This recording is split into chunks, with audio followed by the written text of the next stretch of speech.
Գյորջյան Կասկադ 60 ամիս փուլային վճարում բազմաթիվ առավելություններ։ Որքան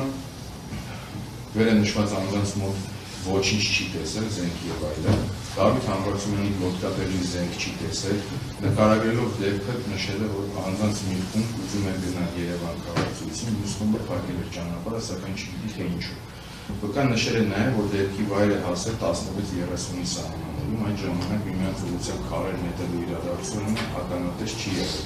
եթե տեսած լիներ հայտնած կլիներ, թե ով էր ում վրա հարձակվել չի կարող հստակացնել, չի կարող բացատրել, որ ցուցարարներն են հարձակվել մյուս խմբի վրա։ Վկան նշել է նաև, որ դեպքի օրը դեպքի վայրում գտնված անձանց չի կարող տարանջատել հստակ խմբերի, չի կարող ասել, թե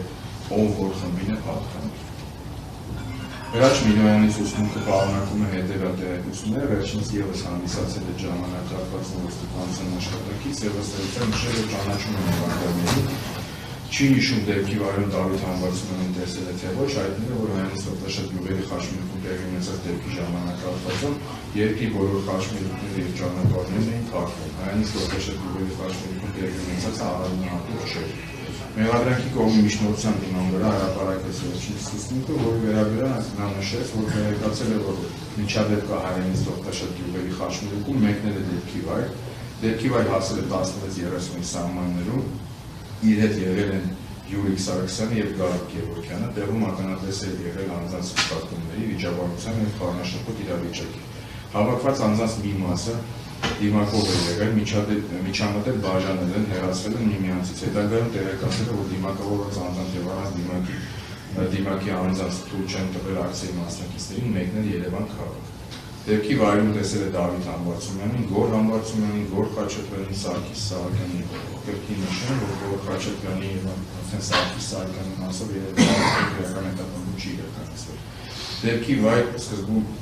ժամանել են իրենք, հետո Վարդան Վարդանյանը, Արտուր Զաքարյանը եւ Գրիգորյանը։ Դավիթ Համբարձումյանն եւ Գոր Համբարձումյանը դեպքի վայրում որևէ գործողություն չեն կատարել, նրանց մոտ որևէ առարկա չի եղել, դիմակավորված չեն եղել։ Դավիթ Համբարձումյանի ոտկատերին ատրճանակի նման առարկա չի տեսել, դիմակավորվածների կոնկրետ գործողությունները չի նկարագրել։ Եվ պատվժանդական մեր վերջին դուժով Հովհաննես Բալաբանյանը դատաքննության ընթացքում արձագանքելիս նշել է, որ 10 թվականին Հայանից եւ Հանսիսի խաչմերուկին հարվածել են մի քանի հոգի։ Դատարանում դուժողը որպես դեպքի օրը իրեն հարվածող անձ մատնացույց է արել Գոր Համբարձումյանին։ Նշել են նաև, որ իր ավտոմեքենայի մեջ նստած է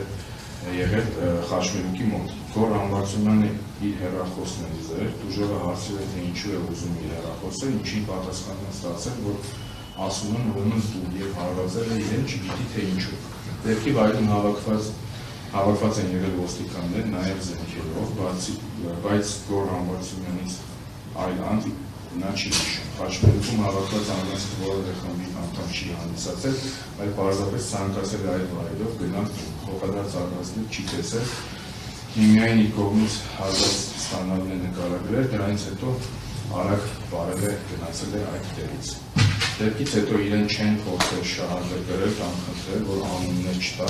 մի անգամ ընդհանուր ընկերների հետ խոսացել է, բայց միջամտելու կամ ինչ-որ բան չասելու մասին պահանջ չի եղել։ Նշել է նրանք, թե իբր չգիտի, թե ինչու են իր հեռախոսը պահանջել եւ ինչու են իրեն հարվածել։ Նշված հակառակ ուսմունքի մասով պետք է նշել, որ այն քննարկվող իրադարձության վերաբերյալ միակ ապացույցն է, այսինքն Գոր Համբարձումյանի կողմից ինչ-որ հանձնի նկատմամբ բռնություն գործադրելու մասով, դա միակ ապացույցն է։